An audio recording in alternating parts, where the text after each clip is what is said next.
Primeira Epístola de Paulo aos Coríntios, capítulo 14.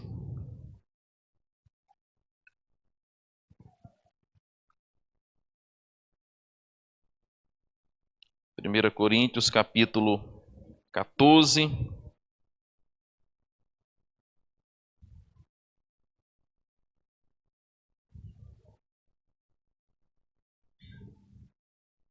Nós vamos ler hoje, queridos irmãos, do verso de número 6 ao verso de número 19. Semana passada nós já meditamos do versículo 1 ao versículo 5.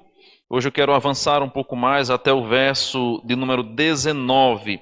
Se Deus nos der graça e tempo, nós podemos até ir até o 25. Mas vamos inicialmente até o verso 19.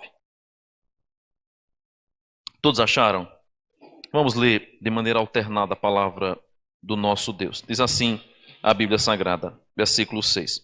Agora, porém, irmãos, se eu for ter convosco falando em outras línguas, em que vos aproveitarei? Se vós não falar por meio de revelação, se vos não falar por meio de revelação, ou de ciência, ou de profecia, ou de doutrina.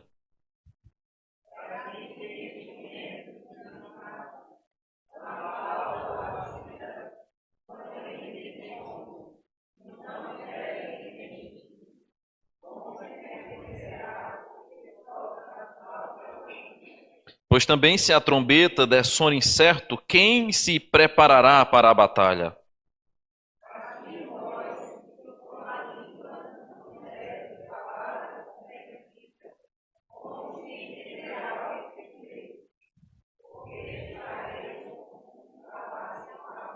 Há, sem dúvida, muitos tipos de vozes no mundo, nenhum deles, contudo, sem sentido.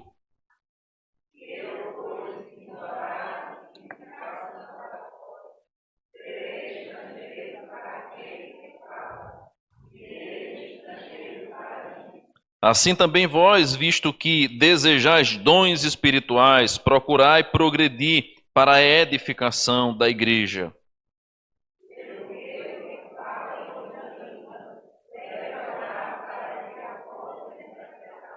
Porque se eu orar em outra língua, o meu espírito ora de fato, mas a minha mente fica infrutífera.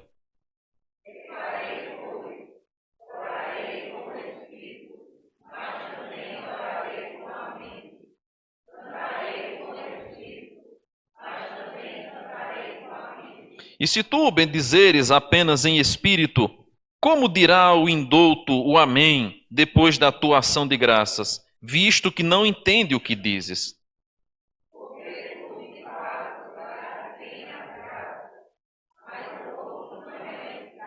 Dou graças a Deus, porque falo em outras línguas, mais do que todos vós.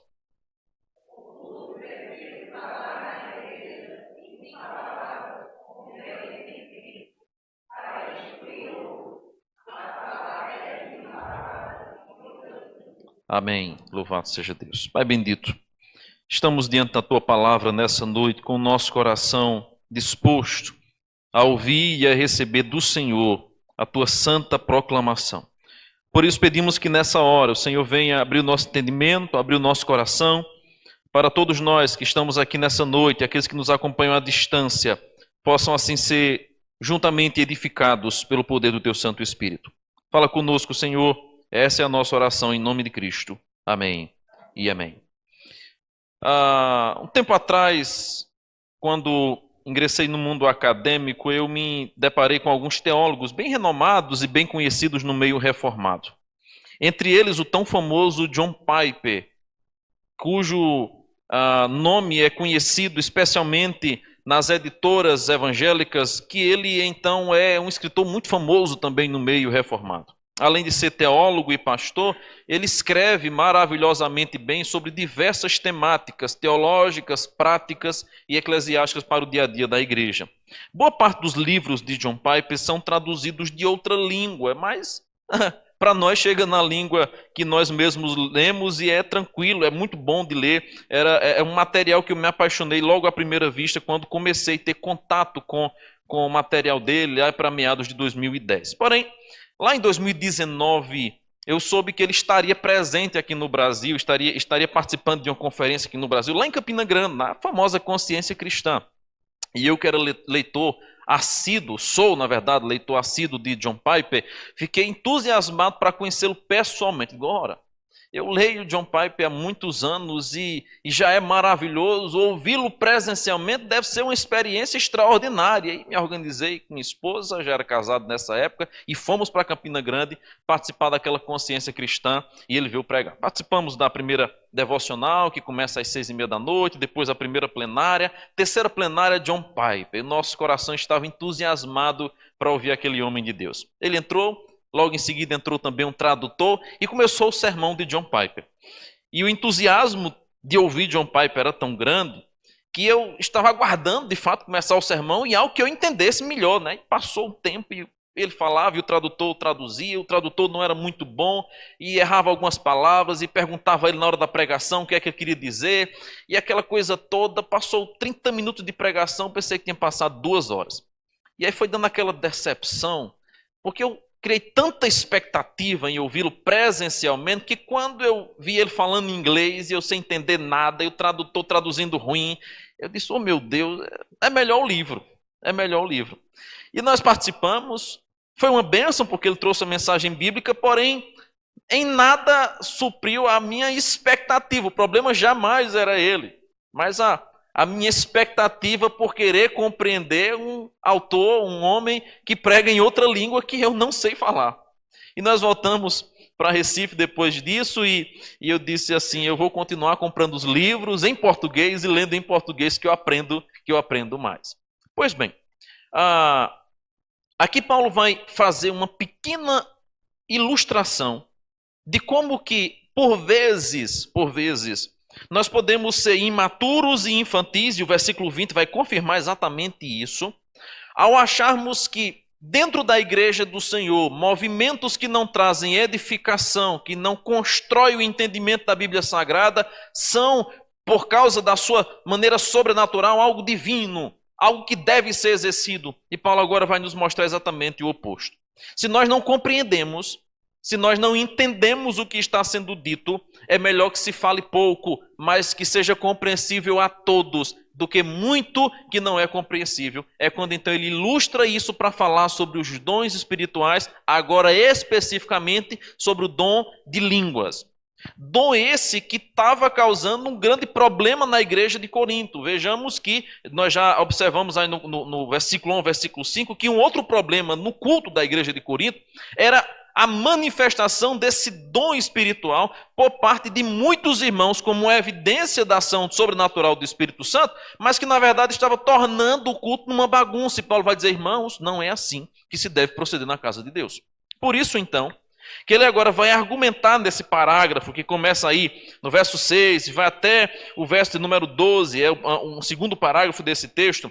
Ele vai observar aqui, especialmente, como que aqueles irmãos deveriam observar o propósito dos dons, e ele vai fazer isso através de alguns exemplos, dos instrumentos musicais, dos idiomas estrangeiros, e vai aplicar isso à igreja. Vocês também devem ser assim. Ao mesmo tempo, o que Paulo agora vai fazer no capítulo 14 é um tipo de apologética. Que é isso?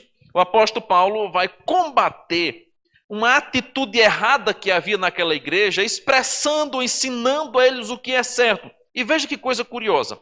Aqueles irmãos acreditavam que o fato deles falarem em línguas estranhas, isso era uma prova deles terem recebido o Espírito Santo. Eles tinham em alta conta o falar em outras línguas. Ao mesmo tempo, eles ouviam Paulo falando e davam pouca atenção ou pouca conta ao que Paulo falava. Isso é contraditório. Por isso que Paulo vai dizer aí no texto, se eu for até vocês e falar em outras línguas, que é que isso lhe será útil? Os irmãos davam mais valor ao dom de línguas do que ao próprio apóstolo do Senhor ensinando e doutrinando eles. Aí pode dizer assim, se eu for aí então e falar entre vocês em línguas estranhas, vocês vão me respeitar mais porque eu falo em línguas estranhas? Isso será mais útil a vocês? Vai mudar? Ora, o que é que Paulo está dizendo? Eu estou falando na língua de vocês e vocês estão sendo rebeldes. Que adiantará eu chegar aí, sapatear e falar em língua no meio de vocês? Vai ser útil para vocês? Por isso, então, que é que Paulo observa o propósito do falar em línguas. Ainda que ele não proíba isso, irmãos, aqui perceba que Paulo não proíbe a manifestação desse dom, e Paulo não nega a presença desse dom naquela igreja, porque se Paulo estivesse negando, Paulo diria assim: isso não existe, isso é mentira, isso é engano de Satanás. Mas Paulo agora adequa corretamente o propósito desse dom, manifestado especialmente em Atos capítulo 2, para cumprir inclusive uma profecia de Joel, mas que ainda estava presente na vida daquela igreja, porém agora de maneira desordenada. E é impressionante como que nós temos o poder de tornar desordenado as ordenanças de Deus. É impressionante. A história da igreja revela isso. Nós temos o poder de colocar em desordem tudo aquilo que Deus ordenou de maneira muito sistemática. A observar o que acontece nas seitas, nos grupos heréticos e em muitas igrejas que, ainda que creiam em Cristo como seu único e suficiente Salvador e a Bíblia como a palavra de Deus, são na verdade uma bagunça, porque nós temos esse poder, esse pecado que há em nós de desorganizar, de bagunçar, de tornar desordeiro aquilo que o próprio Deus estabeleceu como sendo sagrado, como sendo correto, como deveria ser o padrão a seguir. Por isso, então, aqui o apóstolo Paulo vai tratar desse verso 6 ao verso 19 especialmente, sobre o falar com proveito. E é sobre esse tema que eu queria observar esses versos essa noite, falando com proveito. O que Paulo quer mostrar é que mais vale 5 palavras do que 10.000 em outra língua. Vale mais 5 palavras ditas na língua do povo para que o povo entendesse ela, eram mais proveitosas do que 10.000 outras palavras em uma língua que eles não conheciam. Diante disso, então, o apóstolo Paulo ensina àquela igreja que eles deveriam falar com proveito primeiro para ensinar a palavra. Verso 6, Paulo vai dizer: agora, porém, irmãos, se eu for ter convosco, falando em outras línguas, em que vos aproveitarei, se não vos falar por meio de revelação, ou de ciência, ou de profecia, ou de doutrina? Perceba que aqui Paulo está especificando as várias maneiras inspiradas pelo Espírito Santo de falar à igreja. Agora, por que o apóstolo Paulo então fala de revelação, conhecimento, profecia e ao mesmo tempo doutrina ou ensino? Ele fala de revelação porque a revelação ela vem da parte de Deus. O ensino é chamado de revelação porque vem da parte de Deus. Lá em Deuteronômio 29 diz que as coisas encobertas pertencem ao Senhor, porém as reveladas pertencem a nós e a nossos filhos, para que descumpramos todas as palavras, para que cumpramos, melhor dizendo, todas as palavras dessa lei. O que é que isso nos apresenta? Que a Bíblia ela é a revelação de Deus. Por isso que eu não preciso orar assim: Deus, revela a tua vontade para mim. Porque já revelou. Eu posso dizer: Deus, ensina-me a tua vontade na minha vida através da tua revelação. Aí sim. Porque a vontade de Deus para nós, ela já foi revelada. E Paulo então apresenta que quando ele vai à igreja de Corinto, ou se ele fosse à igreja de Corinto, ele falaria a eles através da revelação, da ciência, da profecia e da doutrina. Por quê? Que esse ensino, então, tratado por Paulo aqui, é falado de revelação, porque ele vem do Senhor. Depois Paulo fala sobre o conhecimento. Por que falar de revelação e também de ciência, que está ligada ao conhecimento? Porque tem a ver com aquilo que o próprio Deus é. A sua sabedoria, lembre as muitas expressões que nós temos em Isaías, que nós temos em Romanos, quando o apóstolo Paulo diz: quem foi o conselheiro do Senhor? Quem foi que lhe deu conselhos? Toda sabedoria emana de Deus. Toda verdade provém do Deus verdadeiro. Seja Deus verdadeiro e todo homem mentiroso, diz a Bíblia Sagrada. Toda ciência emana daquele que criou todas as coisas. Toda ciência emana daquele que criou todas as coisas. Não há absolutamente nada nesse mundo que não tenha o autógrafo do Deus Todo-Poderoso.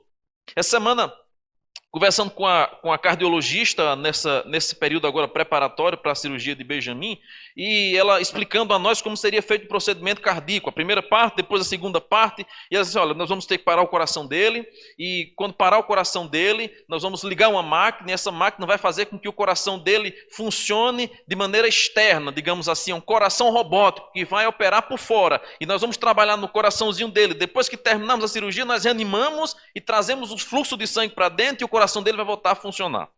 E eu impressionado com aquela explicação, olhando a equipe, vendo os vídeos, ouvindo a explicação da médica, essa semana de novo com o obstetra, ele explicando como seria todo esse processo. É impressionante a sabedoria humana e a capacidade que os homens desenvolveram para fazerem coisas que outrora não era possível. Porém, de quem vem isso? De onde emana isso?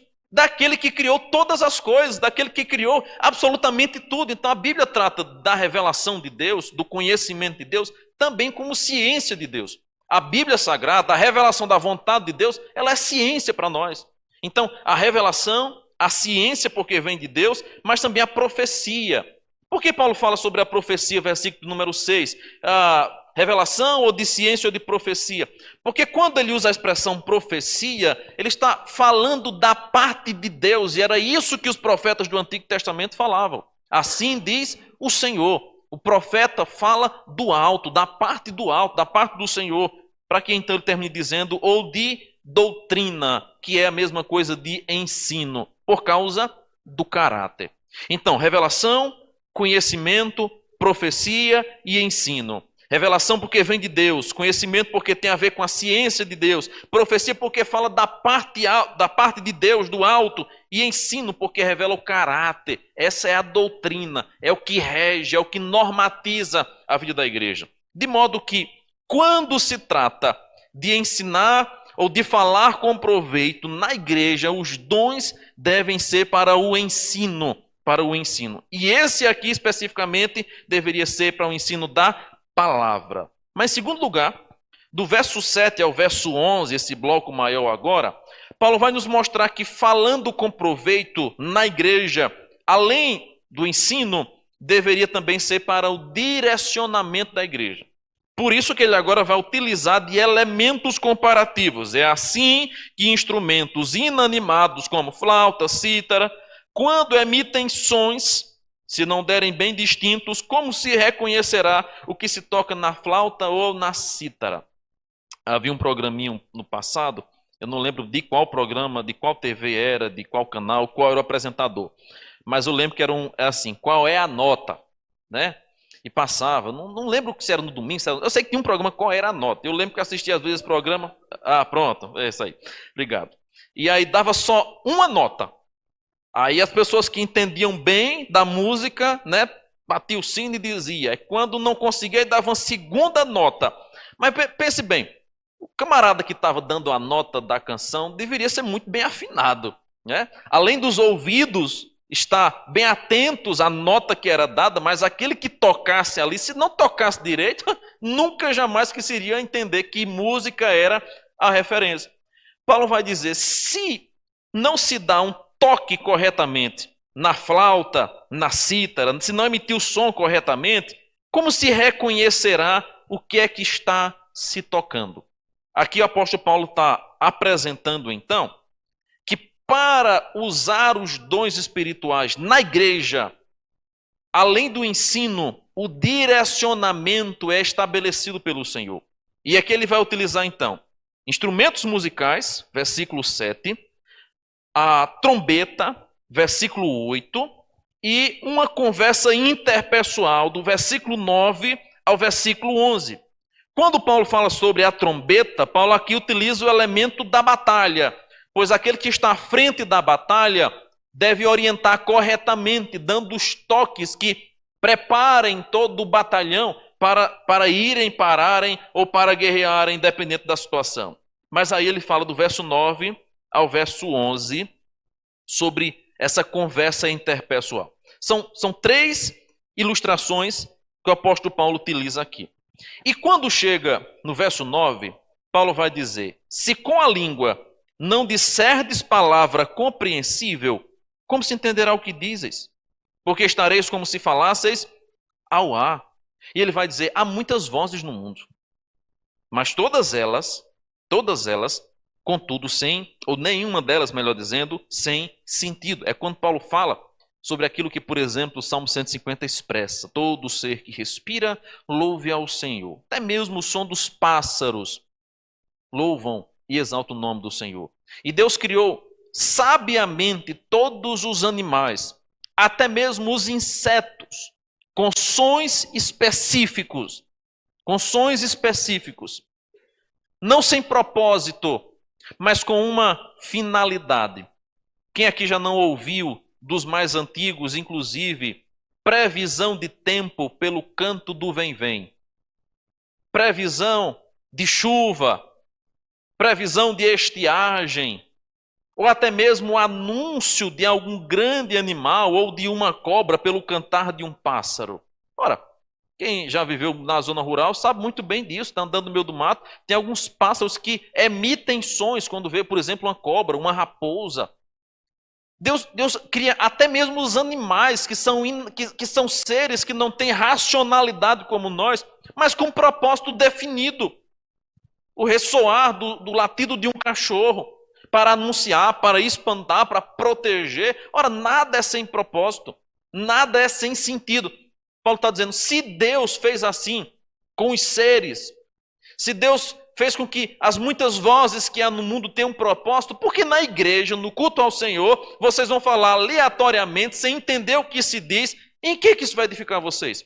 Nada, em nada. Por isso que Paulo agora vai nos ensinar que o dom de línguas, ele é para a edificação da igreja.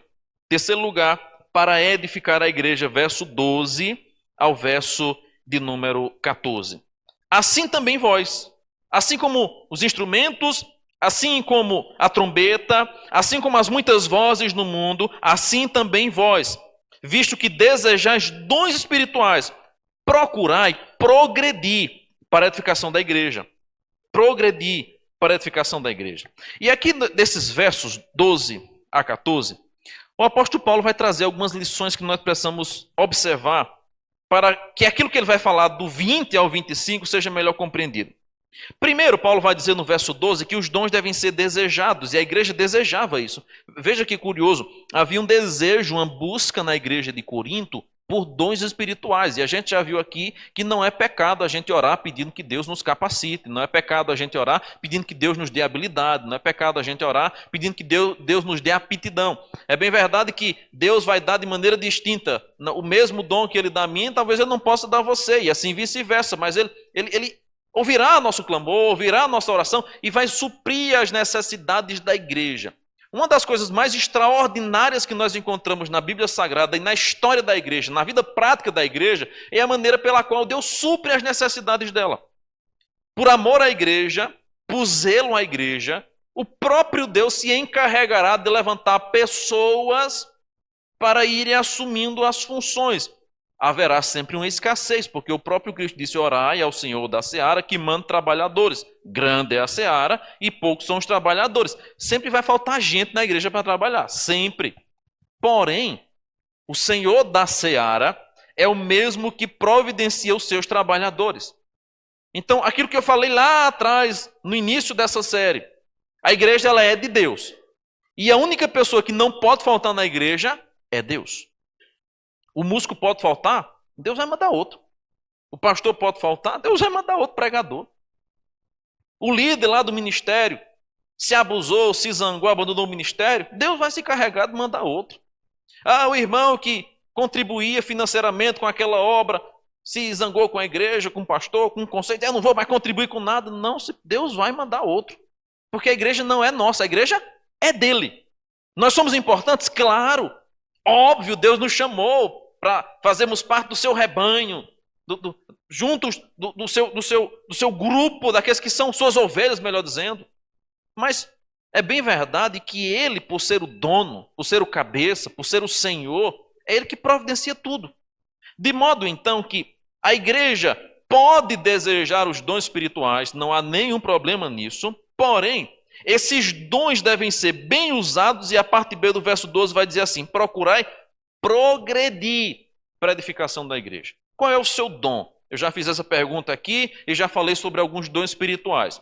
Pois bem, use esse dom que Deus lhe deu de maneira a progredir. Então, se você fazia um tanto no passado, agora faça 2 tantos. A ideia é uma progressão que deve... Nós não podemos regredir. Infelizmente, tem muito crente que vai regredindo na fé. Infelizmente. Tem muito crente que começa lá na frente, animado, empolgado, aquela coisa, fazendo, aí depois vai esfriando, vai parando, aí abandona. O fato de Deus suprir a igreja, Deus cuidar da igreja, Deus levantar outros para fazer, não anula a nossa responsabilidade, irmãos. Não anula. Então, se você, porventura, um dia já foi ativo, já foi presente, já foi atuante, mas com o passar do tempo foi esfriando, arrefecendo, saiba que não é esse o desejo de Deus para a nossa vida. O que é que o texto vai dizer? Procurar e progredir para a edificação da igreja. Então, se você fazia antes, agora você deve progredir para fazer ainda mais. A ideia é que nós devemos crescer espiritualmente. Os dons devem ser desejados, mas devem também ser bem usados em progressão. Mas do verso 13 ao verso 15, o apóstolo Paulo vai falar que por se tratar de algo que deixa a mente infrutífera, deve-se buscar fazer tudo de maneira compreensível. É quando agora Paulo vai falar sobre as línguas estranhas da seguinte maneira: porque se eu orar em outra língua, o meu espírito ora de fato, mas a minha mente fica infrutífera. Aí um dia ouvindo uma música de um determinado grupo, um pastor fez uma ministração na canção. Sabe aquelas canções assim que é? A canção é 5 minutos, mas a ministração dura 10, né? Aí ele cantou um pedaço da música e começou a ministrar.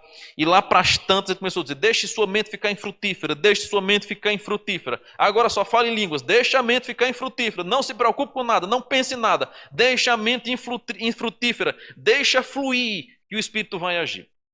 É muito comum esse tipo de pregação, esse tipo de fala, esse tipo de ensino. Só que a Bíblia é clara em dizer o seguinte: se eu orar em espírito, minha mente vai ficar infrutífera. Aí Paulo pergunta: o que é que eu vou fazer então? Orarei com o espírito, mas orarei com a mente. Aqui o apóstolo Paulo está nos apresentando que nós não devemos anular de modo algum a ação do Espírito Santo na nossa vida, na igreja e na concessão dos dons espirituais. Nós não negamos a ação do Espírito Santo hoje na igreja, concedendo dons espirituais conforme ele apraz. Porém, isso deve ser feito de maneira inteligível, compreensível, pois quando a Bíblia fala sobre o culto, diz: apresentai a Deus um culto racional. Deus não quer um culto de qualquer jeito. Deus também não quer uma oração de qualquer jeito. Deus também não quer uma canção de qualquer jeito. Deus não quer uma apresentação qualquer, apenas pelas emoções. Por isso que a nossa vida cristã e a nossa igreja, ela não é regida por emoções, mas é regida pela fé, baseada na palavra, na instrução da palavra. É quando Paulo fala sobre a doutrina, versículo número 6. De que adianta eu falar muitas palavras, porém que vocês não entendem? É melhor falar 5 que vocês compreendam, para que isso os eduque na fé, para que isso os amadureça, para que isso faça com que vocês cresçam. Versículo, então, de número 16. E se tu bendizeres apenas em espírito, como dirá o indouto amém, depois da atuação de graças? Eu até usei esse versículo aqui semana passada que eu lembro, que é quando o apóstolo Paulo vai até normatizar a maneira pela qual a igreja estava orando. Se de repente o irmão tomasse o microfone e começasse a orar, mas aí logo nas primeiras linhas da sua oração ele começasse a falar outras línguas na igreja, e falasse em outras línguas, Paulo vai dizer assim: como é que o indouto vai dizer amém, se nem entendeu o que você disse? Não pode acontecer isso, vai dizer Paulo. Não deve acontecer isso. Por isso que o versículo número 17 diz: porque tu, de fato, dás bem as graças, mas o outro não é edificado. Veja a questão aqui. A questão dos dons espirituais é sempre para o outro. E aqui nós temos uma grande confusão. Nós achamos que os dons espirituais são para nós. Então Deus me deu esse dom de línguas, eu vou usar para a minha edificação. Deus me deu o dom da profecia, da proclamação da palavra, para a minha edificação. Ele me deu o dom da hospitalidade, eu vou receber apenas a mim mesmo. Nenhum dom espiritual é dado para nós mesmos. Todo dom espiritual é dado para o outro. Ora, se é dado para o outro, eu não posso apenas buscar a minha edificação própria. Se eu vou usar esses dons, eu devo edificar os outros. Esse é um princípio que Paulo estabelece lá atrás. quando fala sobre os dons. E aqui ele vai dizer, ora, isso também se aplica ao dom de línguas. Verso de número 18. Dou graças a Deus, porque falo em outras línguas, mais do que todos vós. E aqui, eu até mencionei em outros sermões, em outros momentos, o conhecimento vasto do apóstolo Paulo em outras línguas. Lembrando você que Atos 2 não trata de línguas que ninguém conhecia na terra, mas eram línguas estrangeiras, mas que eram conhecidas por outros homens. Muito semelhante, nós temos o apóstolo Paulo, que era um homem que falava diversas línguas, e até vai usar esse argumento para a igreja de Corinto. Eu também falo muitas outras línguas, irmãos. Se a questão é falar em outras línguas, eu falo muito. Contudo, eu prefiro falar na igreja 5 palavras. 5 palavras que traga compreensão do que 10.000 outras que não edificam vocês. Por que Paulo está dizendo isso? Porque os dons espirituais não são para a autopromoção, mas para a edificação. Os dons espirituais não é para revelar, nossa, o quanto ele tem intimidade com o Senhor. Quanto ele é conhecedor. Nossa, como o cara é assim extraordinário. Lembra em 2 Coríntios, quando Paulo fala sobre uma revelação? Olha, eu conheci um homem, aquele homem ali do texto é Paulo, irmãos, é Paulo ali. Só que diante da magnitude da revelação, Paulo nem se coloca como sendo esse homem. Ele diz assim, eu conheci um homem que foi elevado aos céus e teve revelações extraordinárias. Como é que Paulo conheceu um homem que foi elevado aos céus e não citou o nome desse homem? Ora que ele mesmo diz que recebeu da parte de Deus mistérios que não poderia falar tudo agora. Paulo é esse homem. Lembre que quando no caminho de Damasco, ele recebe o chamado de Cristo, ele fica cego. Ele experimenta de coisas extraordinárias, afinal de contas, ele era um apóstolo chamado fora de tempo, ele não poderia ser um chamado qualquer, deveria ter sinais claros de que era o próprio Deus que o chamava, porque há muitas vozes que poderiam confundir a cabeça de Paulo. E ele recebe essa revelação, mas de maneira alguma ele vai se exaltar na igreja. Nós não vamos ver isso na Bíblia Sagrada. Infelizmente, algumas igrejas abordam exatamente as perspectivas dos dons, da intimidade com o Senhor assim. Porque eu, irmãos, passo 5 horas de joelho orando. E lá para as tantas o Senhor começa a me fazer revelações extraordinárias. Aí vai que tem a pastora Nadine, eu fui ao inferno, desci, vi lá quem estava no inferno, subi, fui no céu, Deus me levou no céu. Ora, esse conhecimento, essa intimidade com o Senhor, se usada para gerar nas pessoas uma autopromoção, não pode ter vindo de Deus. Não pode ter vindo de Deus. Está equivocada, está errada. É espiritualidade barata. Paulo está dizendo, irmãos, eu prefiro falar 5 palavras, mesmo sabendo falar 10.000 outras palavras em outras línguas, eu prefiro falar de modo que vocês entendam. Por quê? Os dons não são para autopromoção, são para edificação. Por isso, então, ele vai dizer no verso 20, vejamos agora do verso 20 ao verso número 25. Irmãos, não sejam o quê? Meninos no juízo.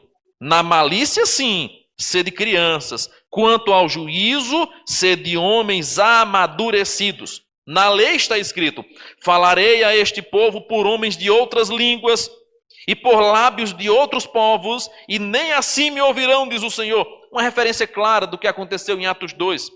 Que mesmo tendo muitos sendo impactados pela mensagem, tantos outros não deram ouvidos. De sorte que as línguas constituem um sinal. Veja, o que são as línguas? Um sinal. Não para os crentes, mas para os incrédulos. Mas a profecia é para os incrédulos. E sim, não é para os incrédulos, e sim para os que creem. Se, pois, toda a igreja se reunir no mesmo lugar, e todos se puserem a falar em outras línguas, no caso de entrarem indoutos ou incrédulos, não dirão porventura que estáis loucos? Porém, se todos profetizarem e entrar algum incrédulo ou indouto, é ele por todos convencido e por todos julgado. Tornam-se-lhe manifestos os seus segredos do coração. E assim, prostrando-se em face e em terra, adorará a Deus, testemunhando que Deus está de fato no meio de vós. Veja que Paulo agora vai dizer, como fica então? Digamos, irmãos, que vocês estão reunidos e vocês dão muito valor aos dons de línguas espirituais, e de repente no culto todo mundo começa a falar em línguas. Não precisa todo mundo, basta uma grande parte da igreja falar em línguas. O que é que o incrédulo vai dizer? Estão doidos. Estão loucos. Mas o problema de Paulo aqui não se trata do que pensa o incrédulo, porque o que pensa o incrédulo da igreja é que nós somos loucos, e o próprio Paulo vai dizer isso, né? Que o evangelho para o mundo é loucura, mas para ele é o poder de Deus em Romanos. Então, o problema de Paulo não está na aparência com o mundo. Não está preocupado com isso. Ele apenas está usando essa afirmação para dizer o seguinte: não é compreensível. O culto não será edificante para ninguém, nem para vocês que estão ouvindo as línguas sem entender, sem ter intérprete, muito menos para quem vem visitar a igreja, que não vai entender nada, que vai sair mais vazio do que entrou e vai dizer: um bando de doido, o povo vai para lá só faz gritar. Não diz nada com nada, não entendi nada. Mas se vocês profetizarem, e o que é a profecia que Paulo vem tratando aqui? O ensino, falar a palavra de Deus, proclamar as verdades de Deus, profetizar as profecias de Deus na sua palavra. O que é que vai acontecer? O incrédulo que vai entrar na igreja vai ter a sua vida revelada. E é interessante esse aspecto aqui. Observe como é que o apóstolo Paulo trata essa questão aqui. Porém, se todos profetizarem, verso 24, e entrar algum incrédulo ou indouto, é ele por todos convencido e por todos julgado. Tornam-se manifestos os seus segredos de coração. Aí aqui você tem algo que é extraordinário e que certamente já aconteceu com você e aconteceu comigo quando conhecemos ao Senhor. Eu ouço isso continuamente. Pessoas que não conhecem a Cristo, de repente vai visitar uma igreja, aí quando chega lá está o pregador ensinando a palavra, né, pregando a mensagem, e já aconteceu até comigo aqui algumas vezes, o povo no dia seguinte diz assim: contaram minha vida inteira para o pastor. Isso é muito comum de acontecer. É muito comum. Uma vez eu recebi uma pessoa aqui no gabinete, depois veio se tornar membro da igreja, e ela disse assim: olha, pastor, a primeira vez que eu vim na igreja, o senhor estava falando sobre esse assunto aqui.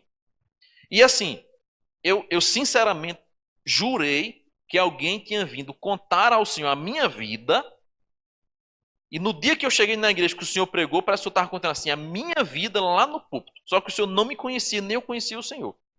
Por que isso acontece? Porque a palavra de Deus, ela revela os segredos do nosso coração.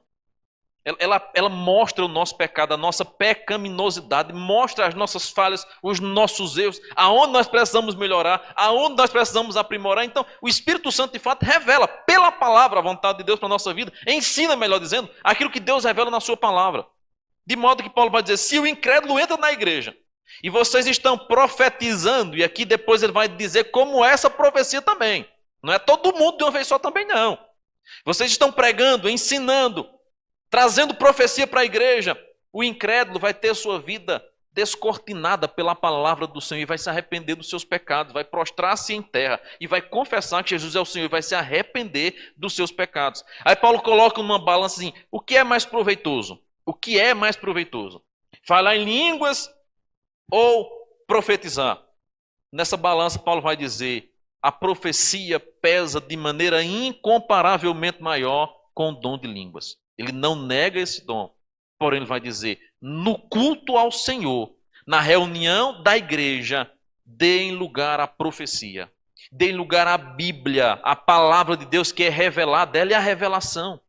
É ela que edifica a igreja. E os dons espirituais são para a edificação da igreja, não para uma autopromoção.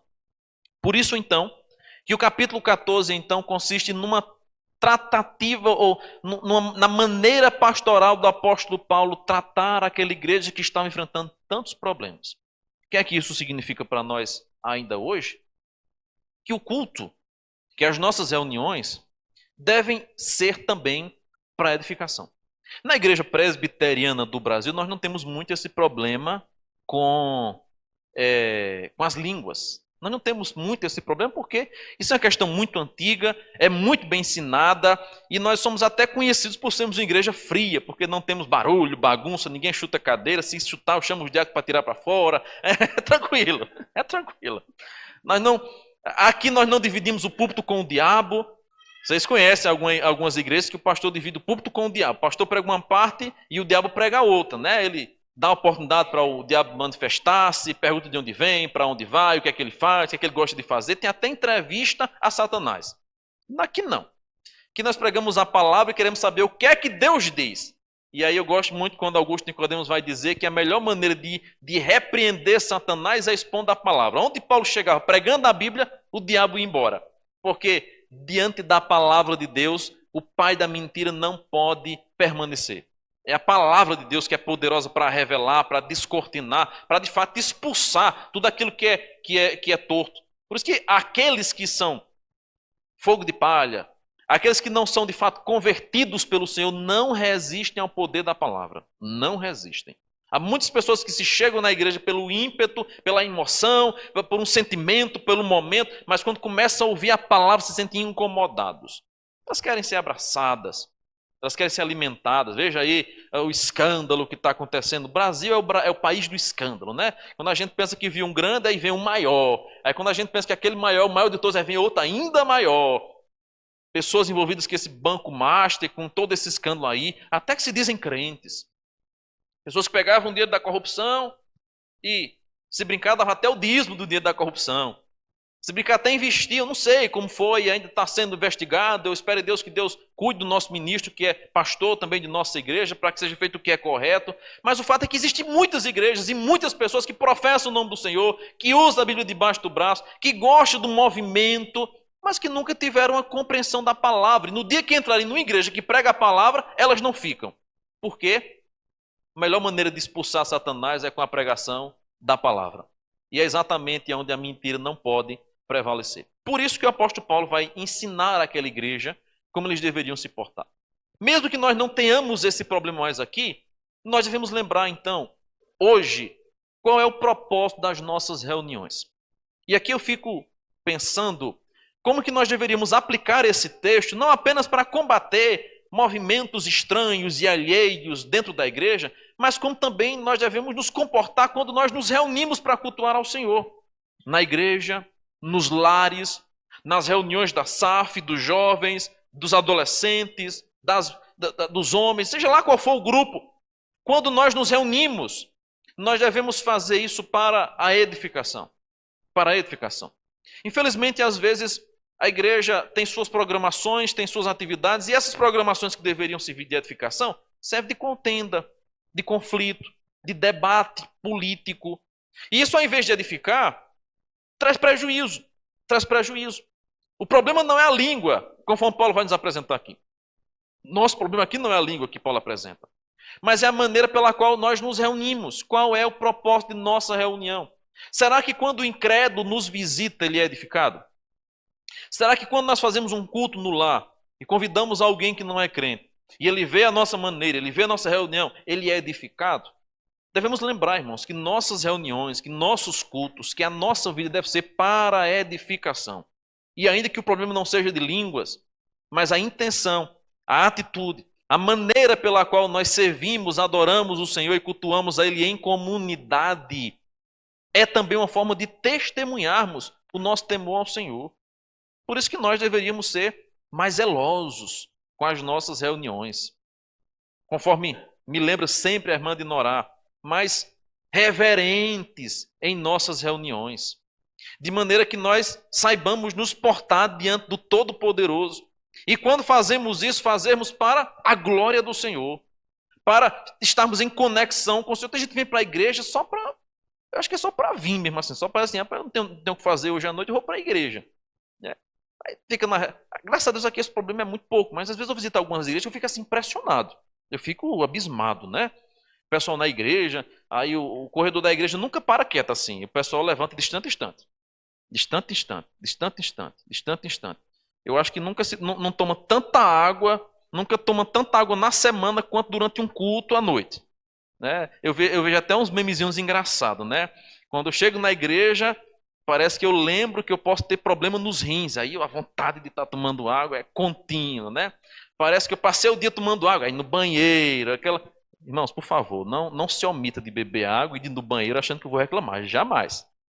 Mas há pessoas que, de fato, vêm na igreja, parece que só para andar, né? Só para circular, para estar no ambiente. Às vezes eu vou pregar uma igreja assim, fora, né? E eu fico assim, abismado.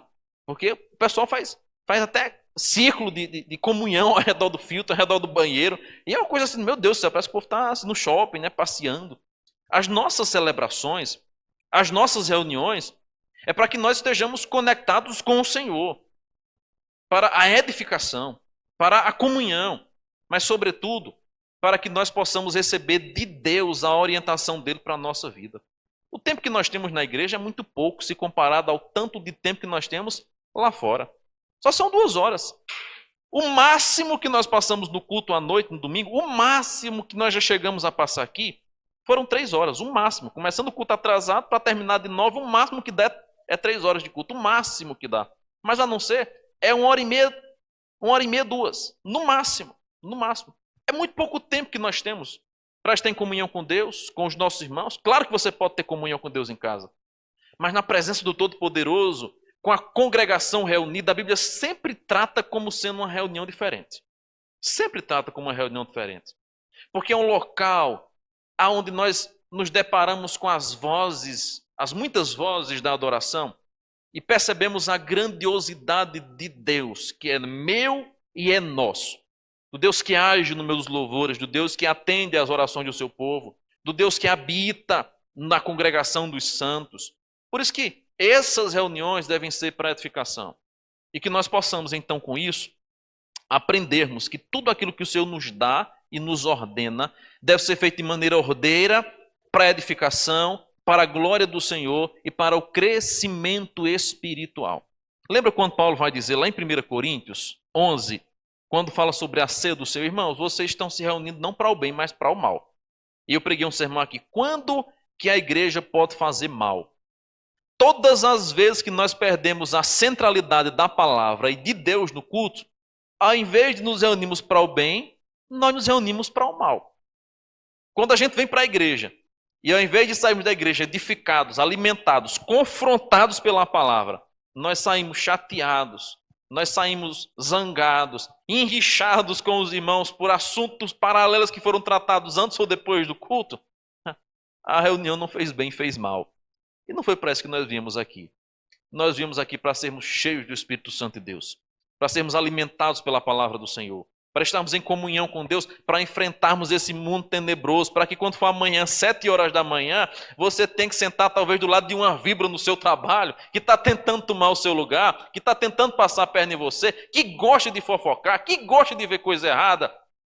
Mas aí você, munido pela palavra do Senhor, você suporta, você tem misericórdia, você aguenta um pouco mais, você caminha um pouco mais, e a palavra de Deus vai moldando a nossa vida de maneira extraordinária. Que nossas reuniões sejam para o bem e não para o mal. Sejam para a edificação, não para a promoção. Que sejam para a glória de Deus, não para a exaltação nossa.